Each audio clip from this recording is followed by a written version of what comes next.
नमस्कार, बहुत स्वागत है। 5 राज्यों के चुनाव अब संपन्न हो चुके हैं। तेलंगाना की 119 सीटों के मतदान के साथ ही वो पिटारा खुल गया है जिसका सबको इंतजार था। वो राज्य जिनके चुनाव पहले खत्म हो गए थे और वो राज्य जिनके हालिया दिनों में चुनाव खत्म हुए, क्योंकि सबको इंतजार रहता है कि एग्जिट पोल क्या कहेंगे और किसके लिए किस तरह की खबर लेकर के आएंगे। हालांकि नतीजे 3 तारीख को आने बहुत दूर नहीं है, 3 दिसंबर भी, लेकिन एग्जिट पोल जिस पर खूब चर्चा होती है और फिर यह तय किया जाता है कि ठीकरा किस पर फोड़ना है अगर किसी की सरकार बन रही है या किसी की सरकार नहीं बन रही है, यानी दोबारा वापसी नहीं हो रही है, तो ठीकरा किस पर फोड़ा जाए, किन कारणों को लेकर के ये तमाम चीजें हुई, इसका असेसमेंट भी इन्हीं एग्जिट पोल को लेकर के किया जाता है। बहुत सारे एग्जिट पोल्स आज हमारे सामने हैं। तेलंगाना के जैसे ही वोटिंग खत्म हुई, एग्जिट पोल का पिटारा खुल गया और कुछ लोगों के लिए अच्छी खबर अच्छी कांग्रेस पार्टी के लिए, क्योंकि कई स्टेट्स में इन एग्जिट पोल्स की माने तो कांग्रेस पार्टी की वापसी हो रही है। जी हां, राहुल गांधी की मोहब्बत की दुकान खुलने जा रही है। हम ऐसा कह सकते हैं। भारत जोड़ो यात्रा का कहीं ना कहीं असर चुनाव में दिख रहा है और ये मतलब एग्जिट पोल है, हम इसको फाइनल नतीजे ना माने क्योंकि वो तो 3 दिसंबर को ही पता चलेगा।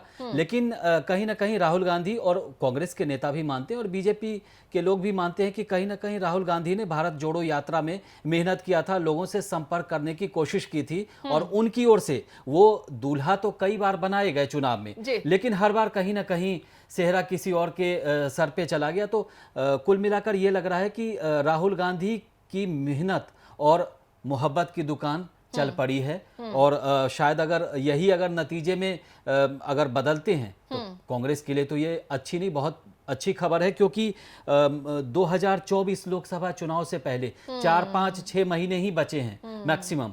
तो उससे पहले कहीं ना कहीं कांग्रेस के लिए ये बहुत बड़ी उपलब्धि कहें, चाहे कांग्रेस को बहुत बड़ी सफलता मिलती दिख रही है। ये एग्जिट पोल की हम बात कर रहे हैं। ये एग्जिट पोल्स कांग्रेस पार्टी के लिए बड़े जमाने बाद, मैं तो ये कहूंगी कि 2014 के बाद से कांग्रेस के लिए खुशखबरी अगर आई भी हाल फिलहाल के दिनों में तो हिमाचल में और कर्नाटक में आई थी, लेकिन बाकी जगहों पर भरसक कोशिश खूब की। यूपी में प्रियंका गांधी तक को उतार दिया गया, लेकिन नतीजे रिफ्लेक्ट नहीं हुए थे। तो कुल मिलाकर के अगर एग्जिट पोल्स की बात की जाए, पहले अपने दर्शकों को बता देते हैं। उनके साथ मैं हूं प्रीति पांडे और मेरे साथ हैं हरिशंकर। भारत एक्सप्रेस डिजिटल में हम अब तक जितने एग्जिट पोल्स आए हैं उनमें क्या कुछ किस पार्टी के लिए रहा है वो आपको बताने समझाने जा रहे हैं। लेकिन जैसा कि हमने शुरुआत में कहा कि कांग्रेस पार्टी के लिए अच्छी खबर है, क्योंकि मध्य प्रदेश छोड़ दें, क्योंकि कुछ एग्जिट पोल्स में बीजेपी और कांग्रेस को बहुत थोड़े से मार्जिन से आगे पीछे दिखाया जा रहा है। तो सबसे पहले अगर कांग्रेस की बात हो रही है तो सबसे पहले कांग्रेस शासित जो स्टेट है राजस्थान की बात आप बताएं, क्योंकि आपने उस पर बहुत स्टडी की। राजस्थान को लेकर के दरअसल शुरू से ये सवाल था, क्योंकि राजस्थान की जनता मैंडेट हर बार बदल देती है।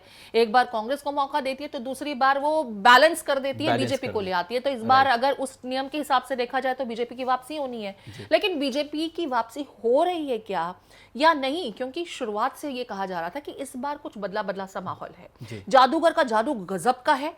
सचिन पायलट की तमाम कोशिशें नाकाफी साबित हुई, वो तो नहीं बन पाए मुख्यमंत्री इन 5 सालों में।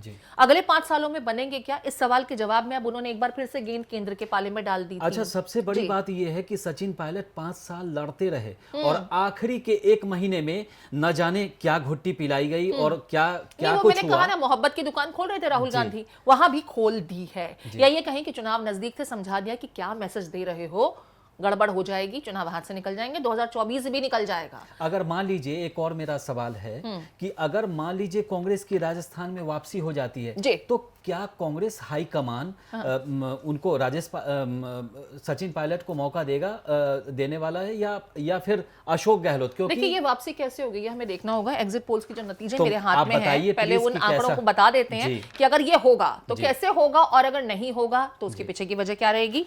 देखिए, कुछ एग्जिट पोल्स हैं मेरे पास में और मैंने स्टेट वाइज उन एग्जिट पोल्स को उठाया है जिनके पिछली बार के नतीजे लगभग रिफ्लेक्ट हुए थे उनके एग्जिट पोल्स में भी। तो उसके हिसाब से अगर राजस्थान की बात की जाती है तो टीवी टुडे बीजेपी को 80 से 100 के बीच में दिखा रहा है। 200 का रण है, 199 पर चुनाव हुआ।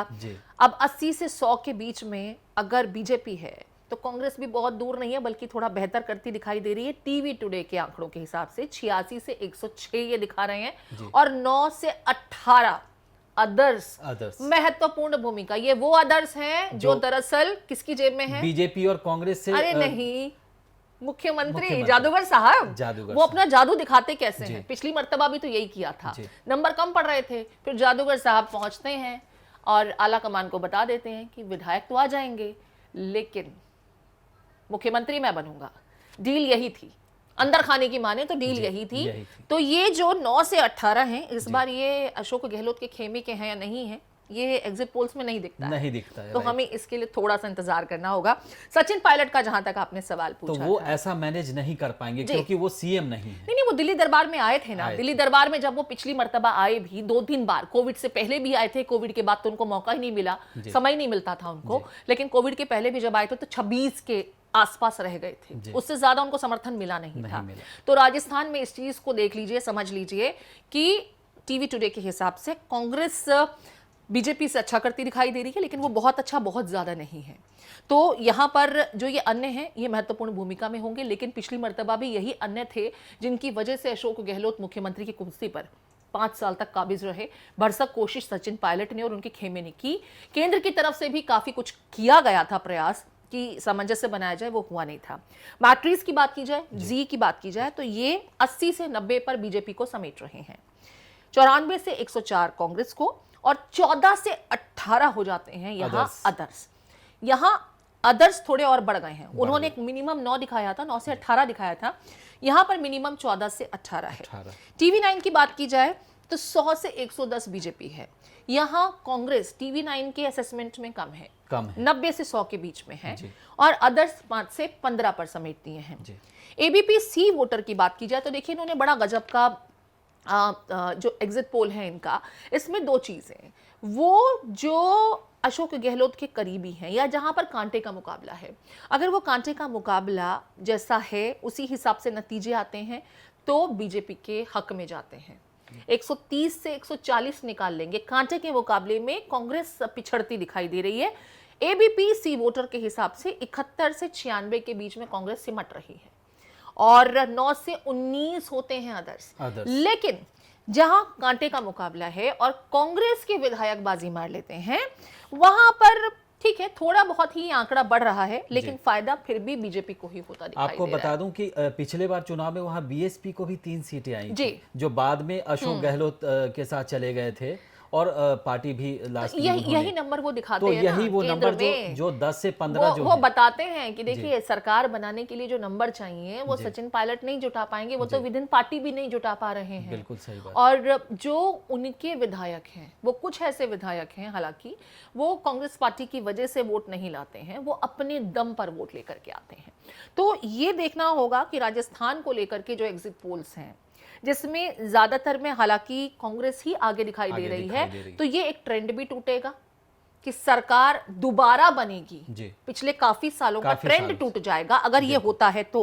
लेकिन मुझे जो सटीक दिखाई पड़ रहा है, और अगर जनता का हमेशा से क्योंकि एक सोच रहा है, हालांकि हालिया राज्यों में कुछ चेंजेस हुए, हिमाचल में भी बदलाव हुआ और उत्तराखंड में भी हमने देखा कि वो ट्रेंड टूटे, बीजेपी की सरकार ने दोबारा आया। तो अगर वो ट्रेंड राजस्थान की जनता भी तोड़ती है तो कांग्रेस के लिए तो अच्छी खबर है, लेकिन अगर नहीं टूटते हैं तो बीजेपी के फिर लेकिन वसुंधरा राजे फिर यहाँ पर खुश होंगी या उन्हें क्या प्रतिक्रिया देनी चाहिए? मुझे लगता है कि भारत एक्सप्रेस के दर्शक जो हैं इसको बेहतर समझ रहे होंगे, क्योंकि ये तो उनकी भी मनोदशा होगी। अब कुल मिलाकर मध्य प्रदेश में भी क्या वहां पर दोबारा से शिवराज सिंह की वापसी हो रही है या कमलनाथ आने वाले हैं? वहां पर भी चर्चा कर लेते हैं, क्योंकि बिल्कुल, कमल खिलेगा या कमलनाथ, ये सवाल है।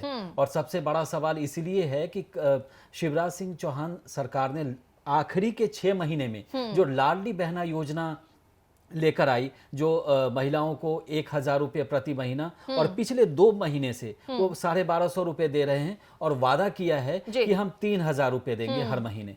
तो कहीं ना कहीं उनको भरोसा है बीजेपी का, मतलब ये बीजेपी ये सोच रही है कि अगर सवा करोड़ महिला इससे लाभान्वित है। अगर उसमें से 50 लाख भी अगर उन्होंने वोट कर दिया बीजेपी के पक्ष में, तो फिर उसकी सरकार ये बनने गेम से चेंजर है गेम चेंजर। हरिशंकर, क्योंकि आपने इसको उठाया सबसे पहले, तो मैं इसी पर बात कर लेती हूँ। ये गेम चेंजर है और लोग यही मान रहे हैं कि हालांकि मध्य प्रदेश में बीजेपी और कांग्रेस के बीच कांटे का मुकाबला था और ज्यादा भारी कांग्रेस पार्टी पड़ रही थी। हालांकि तमाम दमखम लगा लिया, केंद्र के तमाम शीर्ष नेतृत्व के लोग पहुंच गए, खुद प्रधानमंत्री नरेंद्र मोदी ने मोर्चा हालांकि आपको बताऊं कि शुरुआत में कांग्रेस लीड ले रही थी, बिल्कुल। लेकिन एक तो उम्मीदवार घोषित करने में कांग्रेस ने देरी की।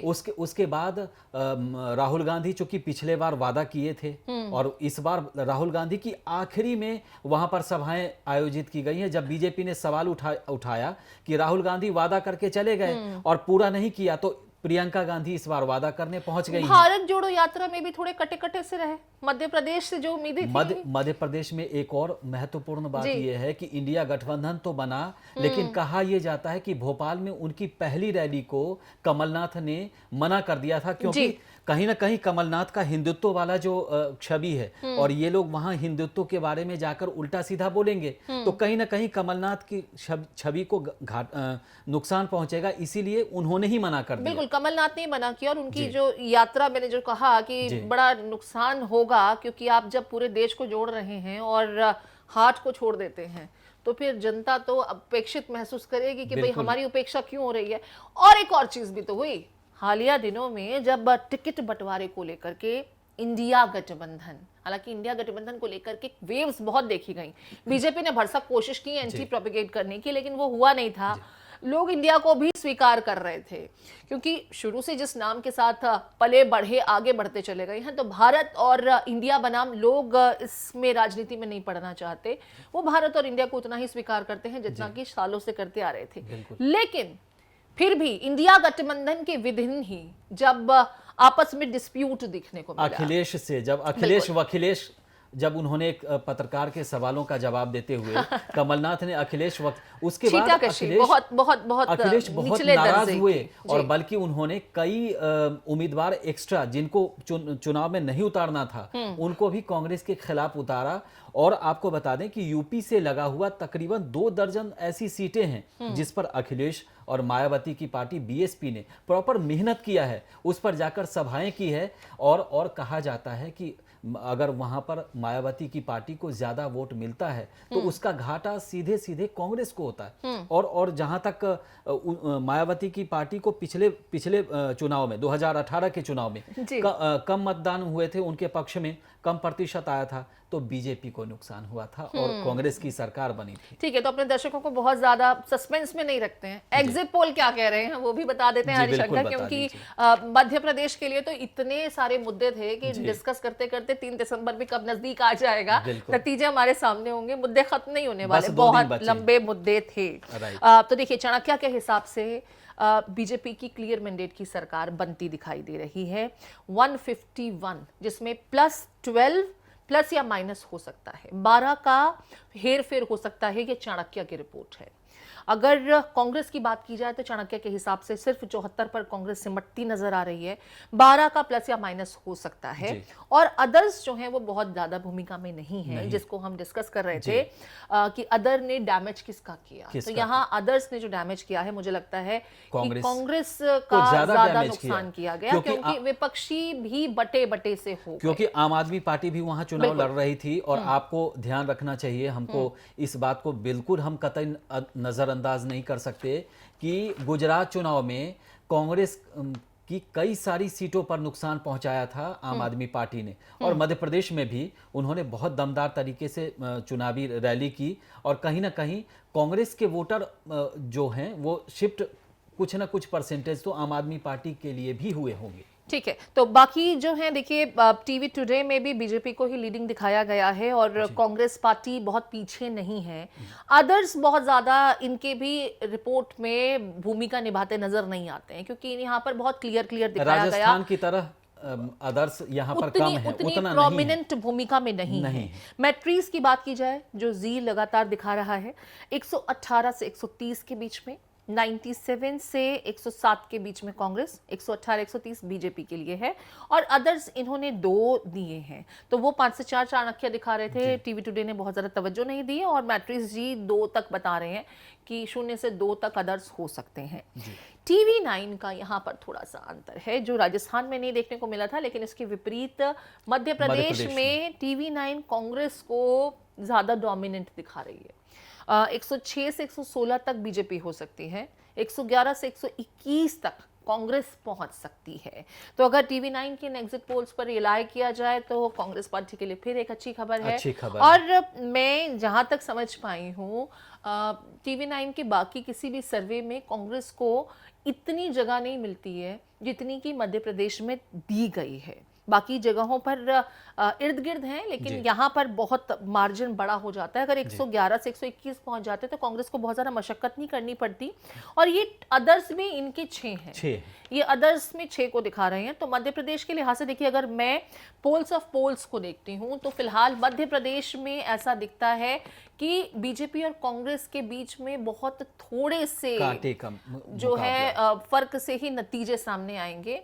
और ये जो है 230 का फिगर, ये जो दो तिहाई जो हमारे को चाहिए, जो मेन चाहिए आपको कि ज्यादा जनता का कौन विश्वास जीत पाया, क्योंकि मध्य प्रदेश से फिर आगे देखिए 2024 को भी साधना है। बहुत एमपीज निकलते हैं मध्य प्रदेश से और यहाँ पर बीजेपी ने मध्य प्रदेश में अपने एमपीज उतार भी दिए थे भाई, केंद्र से उठा करके वो, बिल्कुल कृषि मंत्री, तो उसी का फायदा। और ये जो लाडली योजना है और कुछ जो हाल के दिनों में लोक लुभावन वायदे इनकी तरफ से किए गए, उसका थोड़ा सा बीजेपी को बेनिफिट मिला है। यहाँ कांग्रेस मुझे लगता है कि थोड़ा सा सेटबैक में है, लेकिन 2018 को भी हम अगर देखते हैं तो कांग्रेस से इतनी उम्मीद नहीं थी, लेकिन फिर भी उसने बीजेपी को पटखनी दी थी। ये बात अलग है, ऑपरेशन लोटस हुआ और फिर जो कुछ हुआ वो सबने देखा। तो ये जो चंबल वाला एरिया है जहां पर ये बहुत महत्वपूर्ण है, क्योंकि इस इलाके में पिछले बार कांग्रेस को बहुत ज्यादा यहाँ से सीटें मिली लेकिन अब तो डेंट उनके अपने दे गए ना। और लेकिन इस बार भी कांग्रेस ने पूरा जोर शोर लगाया है यहाँ पर, क्योंकि ये सिंधिया का बेल्ट है। बिल्कुल, ज्योतिरादित्य सिंधिया जो है वो पराये हो चुके हैं। आज भी महाराजा की छवि जो है वहां पर बहुत अच्छी है। और कहीं ना कहीं कांग्रेस को इसी बात का डर है कि अगर महाराजा काम कर गए तो फिर वहां कांग्रेस का काम खराब हो जाए। ये थोड़ा सा अब देखिए 3 दिसंबर के लिए इसके लिए इंतजार करना होगा। हमने नतीजे बता दिए हैं। छत्तीसगढ़ की बात कर लेते हैं। ऑपरेशन छत्तीसगढ़, मैं इसलिए ऑपरेशन वर्ड का इस्तेमाल कर रही हूँ क्योंकि एक बेटिंग ऐप चुनाव के बिल्कुल आखिर में, बल्कि मैं कहूंगी प्रथम चरण के दरमियान बहुत सुर्खियों में रहा। ईडी, तमाम केंद्रीय एजेंसियां सब उतार दी गई और फिर भूपेश बघेल की रातों की नींद और दिन का चैन, जो सुकून उनके चेहरे पर हमेशा दिखता है, वो सुकून उड़ा उड़ा सा हो गया। 90 में ऐसा लगा कि अब आखिर में बीजेपी ने वो काम कर दिया जिसकी उसको जरूरत थी, कि किक स्टार्ट चाहिए था उनको, क्योंकि इतने समय से सत्ता पर काबिज थे, लेकिन 2018 में भूपेश बघेल आ गए। टीएस सिंहदेव भी कुछ नहीं कर पाए थे और टीएस सिंहदेव को भी उम्मीदें थी कि 5 साल में कुछ तो हमें मिलेगा। खैर आखिर में उस नाराजगी को दूर करने की कोशिश की गई थी, लेकिन अब क्या होगा?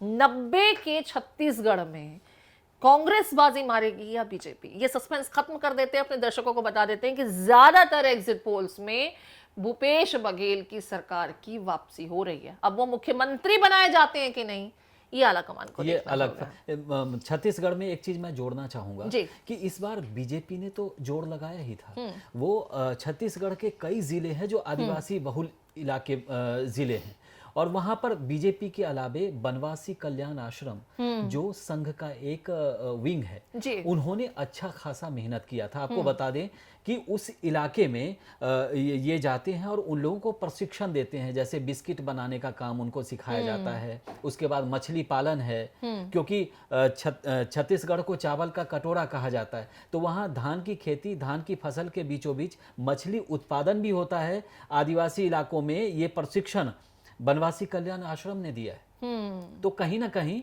इस तरह का भी इम्पैक्ट है और बीजेपी को उम्मीद है कि रमन सिंह नहीं, क्योंकि अब 5 साल बाद तो नया नेता तो कोई सामने बहुत इतना जोरदार तरीके बिल्कुल से आया इतना नहीं। कद्दावर नहीं मुमकिन जी, था, और लेकिन- विपक्ष बहुत मजबूत भूमिका में भी नहीं रहा था इन जी। 5 सालों के दरमियान जी, अगर तो बात मुझे की जाए लगता है कि कहीं ना कहीं बीजेपी को लगता है कि इसका फायदा बनवासी कल्याण आश्रम के कैंपेनिंग और उनके ग्राउंड रूट पर जाकर काम करने का फायदा उनको मिलने वाला है। तो बीजेपी उम्मीद लगाए बैठी है कि छत्तीसगढ़ में भी हम 5 साल बाद ही सही लेकिन ठीक है, वापसी कर रहे हैं। लेकिन जो महादेव बेटिंग ऐप को लेकर, भ्रष्टाचार को लेकर के जो आरोप लगाए गए, और भूपेश बघेल को लेकर के ही तमाम रैलियों में जितने दिग्गज बीजेपी की तरफ से उतरे थे मैदान में, सिर्फ और सिर्फ टारगेट भूपेश बघेल थे।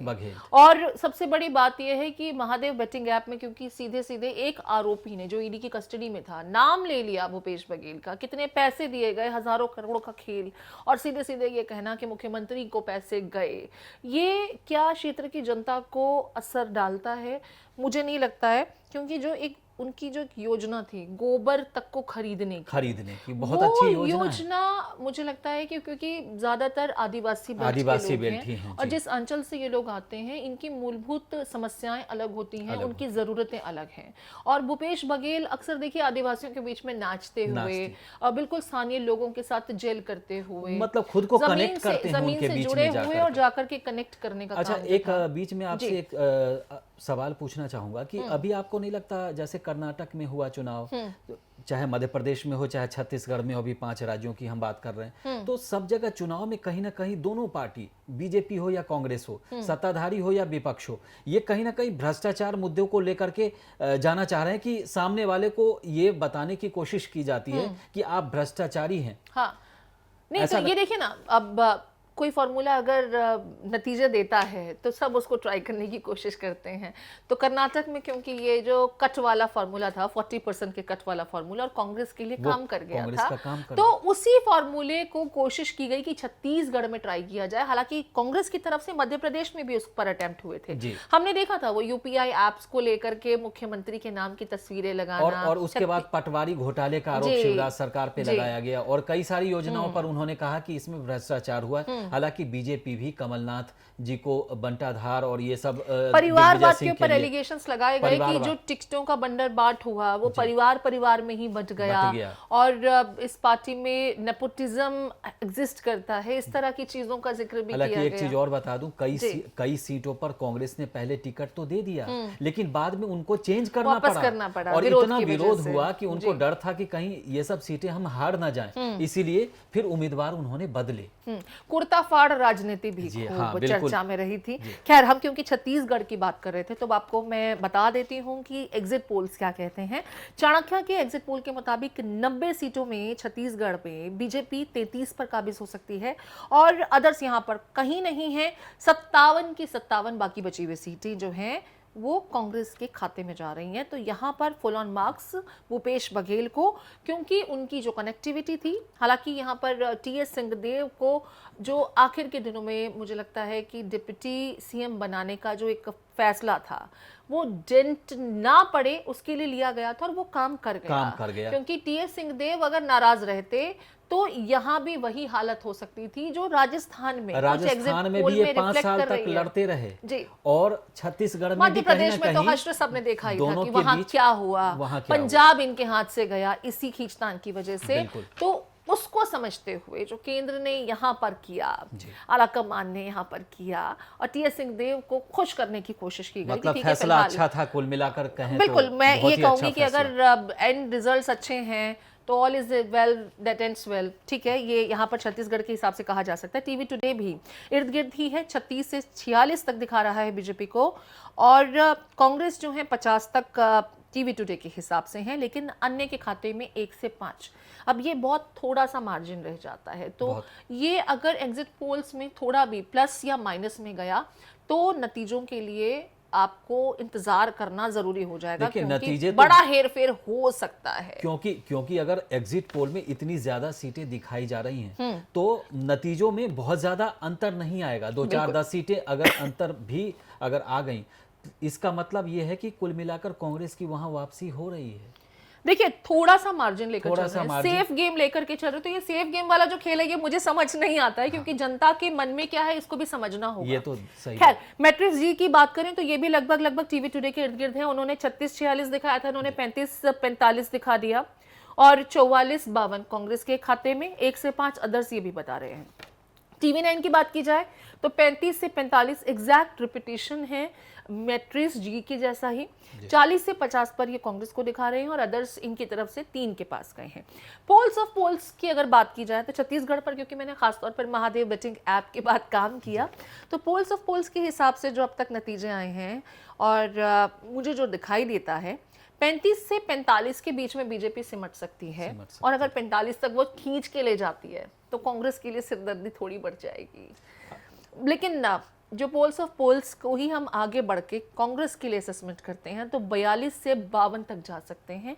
हालांकि कांग्रेस का इंटरनल जो सर्वे रिपोर्ट है वो उन्हें 60 सीटों तक जीत दिखा रहा है, और 0 से 1 से लेकर के 4 तक अदर्स के खाते में भी जाते हुए पोल्स ऑफ पोल्स में दिखाई देते हैं।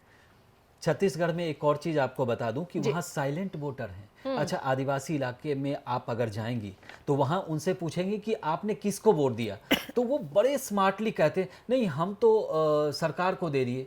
कई बार वो होता है कि विपक्ष को देते रहते हैं या बीजेपी को देते हैं, लेकिन वो साफ तौर पे बता, देखिए आदिवासी लोग जो होते हैं वो बहुत भोले भाले लोग होते हैं, सीधे साधे। कई कुछ तो बताते हैं, लेकिन ज्यादातर लोग ये होते हैं, वो कहते हैं हमें किसी से बैर क्यों लेना, हम बीजेपी का नाम लें या कांग्रेस का लें, दूसरे नाराज हो जाएं। इसलिए वो बड़ा स्मार्टली, हमने कई चुनाव में देखा इस तरह का, कि उनसे जब पूछा गया तो उन्होंने कहा कि नहीं हमने तो फलाने को दे दिया जी, लेकिन वोट किसी और को दिया। अगर बाद में उनसे पूछा गया अच्छे संबंध, स्मार्ट होना चाहिए, मुझे लगता है वोटर्स को भी आज की डेट में थोड़ा सा स्मार्ट होना चाहिए। तो कई बार एग्जिट पोल में ये सब जो सैंपल है ये सब तो एक तरीके से फेल ही हो गया। बिल्कुल, एग्जिट पोल्स के नतीजे हर बार सही नहीं होते हैं, और इसीलिए यहाँ पर भारत एक्सप्रेस पर हम आपको ये भी बता रहे हैं कि हम जो अभी तक एग्जिट पोल्स हैं उसके हिसाब से ही अपना असेसमेंट कर रहे हैं, और चुनाव के दिनों में या चुनाव के इर्द गिर्द जो कुछ राज्यों की स्थिति रही थी, राजनीतिक रूप से जो तमाम सरगर्मियां चर्चा का विषय बनी रही और क्षेत्र की जनता पर जो असर डालती हैं,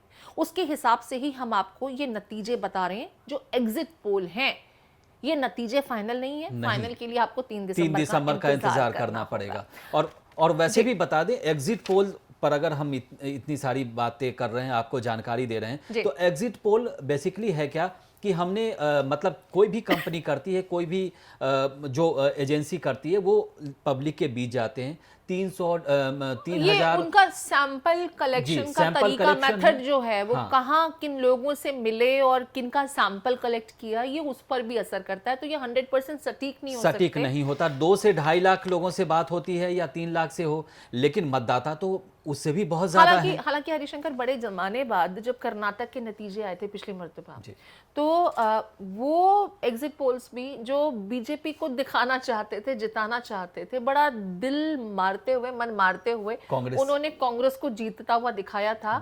हालांकि इतनी जबरदस्त जीत तो किसी भी एग्जिट पोल्स में भी रिफ्लेक्ट नहीं हुई थी, और फिर जब रिफ्लेक्शन दिखा हमें नतीजों में तो वो कांग्रेस के लिए खुशखबरी लेकर आया था। इसीलिए हमने शो की शुरुआत में कहा कि कांग्रेस के लिए खुशखबरी इन एग्जिट पोल्स में देखने को मिल रही है। जरा साउथ के स्टेट पर भी, तेलंगाना और मिजोरम की भी बात कर लेते हैं। तो अगर जल्दी में, क्योंकि इनको बहुत ज्यादा डिस्कस नहीं किया गया हाल के दिनों में, हालांकि तेलंगाना सबसे लास्ट था, आज ही चुनाव हुआ, आज ही खत्म। तो यहाँ पर अगर बात की जाए तो जो एग्जिट पोल्स, क्योंकि खत्म पूरा नहीं हुआ था तो सबके नतीजे भी यहाँ पर रिफ्लेक्ट नहीं हुए हैं, लेकिन जो अभी एग्जिट पोल्स हमारे हाथ में हैं उनमें बीआरएस और कांग्रेस के बीच में कांटे का मुकाबला है। बीजेपी तो खैर कहीं है भी नहीं उतनी, 1-8 सीटों पर बीजेपी बहुत ज्यादा असर डालेगी। लेकिन क्या बीजेपी को पिछले चुनाव के मुकाबले ज्यादा सीटें आ सकती हैं? वो 2 पे सिमट गई थी, इस बार 1 में 5 से 10 दिखा रहे हैं, 2 से 4 भी 1 में दिखा रहे हैं, 1 में 1 सीट दिखा रहे हैं, यानी कि 1 का घाटा होता हुआ दिख रहा है। कांग्रेस पार्टी के लिए अच्छी खबर है, 58 से 68 और 49 से 59 तक 2 एग्जिट पोल्स में रिफ्लेक्शन दिख रहा है, यानी कि बीआरएस के लिए तो अच्छी खबर नहीं है। एंटी इनकम्बेंसी और असदुद्दीन ओवैसी का साथ। जी, सबसे बड़ी खबर ये है कि अगर कांग्रेस के लिए अच्छी खबर है तो उनके लिए दूसरी खबर ये है कि आपको याद हो कि आंध्र प्रदेश का इन्होंने बंटवारा किया था, और तेलंगाना में उसके बाद उनकी सरकार नहीं आई, नहीं, तो अब आने वाली है। रेवंत रेड्डी ने बहुत कोशिश की है और जा जा करके तमाम मंदिरों में इत्यादि में गए हैं, और दक्षिण तेलंगाना और नॉर्थ का जो फर्क है ना, जो बीआरएस की वजह से वहां की जनता महसूस करती है, कहती है कि भाई हमारी उपेक्षा क्यों, वो फर्क शायद अब दूर करने का मौका उनको मिल जाएगा। क्या चंद्रशेखर राव के साथ इनकी पार्टी भी, असदुद्दीन ओवैसी की पार्टी भी चुनाव में है इस बार? बिल्कुल, साथ साथ चुनाव लड़े हैं ये लोग। जो पीछे का, पर्दे के पीछे का जो गठबंधन होता है वो सबने देखा, क्योंकि असदुद्दीन ओवैसी अपनी चुनावी सभाओं में बोलते दिखाई दिए थे सरकार तो बीआरएस की बन रही है। अब ओवैसी साहब पास होते हैं या फेल, वो तो 3 दिसंबर को दिखेगा, क्योंकि आज ही वोट्स यहाँ पर हुए हैं संपन्न, तो बहुत डिटेल्स में हम नहीं जा सकते हैं। मिजोरम का जिक्र कर लेते हैं। सीटों के लिए बिल्कुल, यहाँ पर हंग है। किसी भी एग्जिट पोल ने किसी को क्लियर मैंडेट जाता हुआ नहीं दिखाया है, तो यहाँ पर हमें देखना होगा कि एमएनएफ क्या करता है। कांग्रेस पार्टी के लिए अच्छी खबर ये है, क्योंकि राहुल गांधी लगातार मणिपुर के मुद्दे को भी उठा रहे थे। कांग्रेस पार्टी ने उस मुद्दे को प्रखरता के साथ उठाया और संसद में भी इस मुद्दे को लेकर के गए थे। तो नॉर्थ ईस्ट के क्योंकि सिस्टर स्टेट्स ही हैं, तो वहां पर इस मुद्दे का भी असर देखने को मिला था। कांग्रेस पार्टी के लिए कुछ सीटें होती दिख रही हैं। बीजेपी भी 1 या 2 सीटों पर शायद अपनी सीट निकाल पाए, कैंडिडेट्स इनके जीत जाएं। अदर्स यहाँ महत्वपूर्ण भूमिका में रहने वाले हैं। तो मतलब सरकार बनाने और बिगाड़ने में उनका मुख्य भूमिका अदर्स की रहेगी, जो 12 से 16 हो सकते हैं, और एमएनएफ 14 से 18 और 15 से 21 दिखा रहे हैं कुछ एग्जिट पोल्स। तो अगर 21 पर सिमट जाते हैं तो 40 के हिसाब से उनको भी मदद लेनी पड़ेगी। अब सत्ता को मजबूत रखना है और जोड़ तोड़ की राजनीति तो फिर सब जानते ही हैं, यहाँ पे तो ठीक है, इस चीज को हमें समझना होगा। कुल मिलाकर के आप इसको कैसे देखते हैं? कांग्रेस के लिए अच्छी खबर या बीजेपी के लिए 2024 के लिए अब मंथन का दौर शुरू करने का? देखिए, कुल मिलाकर पहले कहा जाता था कि ये मोदी साहब के लिए लिटमस टेस्ट है, लेकिन इस बार सिर्फ उनके लिए नहीं है। 2024 के फाइनल मुकाबले से पहले दोनों पार्टियों के लिए, कांग्रेस और बीजेपी इस समय केंद्र सरकार में है, तो ऐसा नहीं है, उनके लिए भी है कि 2024 के चुनाव में हम जाने वाले हैं, मंथन शुरू करना पड़ेगा। लेकिन यहाँ हरिशंकर, मैं एक चीज जरूर बोलना चाहूंगी कि स्टेट के चुनाव जनता समझ चुकी है। अब स्टेट के चुनाव अलग होते हैं, उनके मुद्दे अलग होते हैं, उनकी समस्याएं अलग होती हैं, तो शायद अब जनता जागरूक हो गई है। जो पिछले तकरीबन 10 सालों में हम देख रहे थे, जितने चुनाव पड़े, कि केंद्र के चुनाव की तरह ही स्टेट के चुनाव लड़े जा रहे थे, फिर जनता को वो चीजें नहीं मिल रही थी, क्योंकि डबल इंजन की सरकार के फायदे तो गिनाए जाते थे, वो हो नहीं पा रहा था।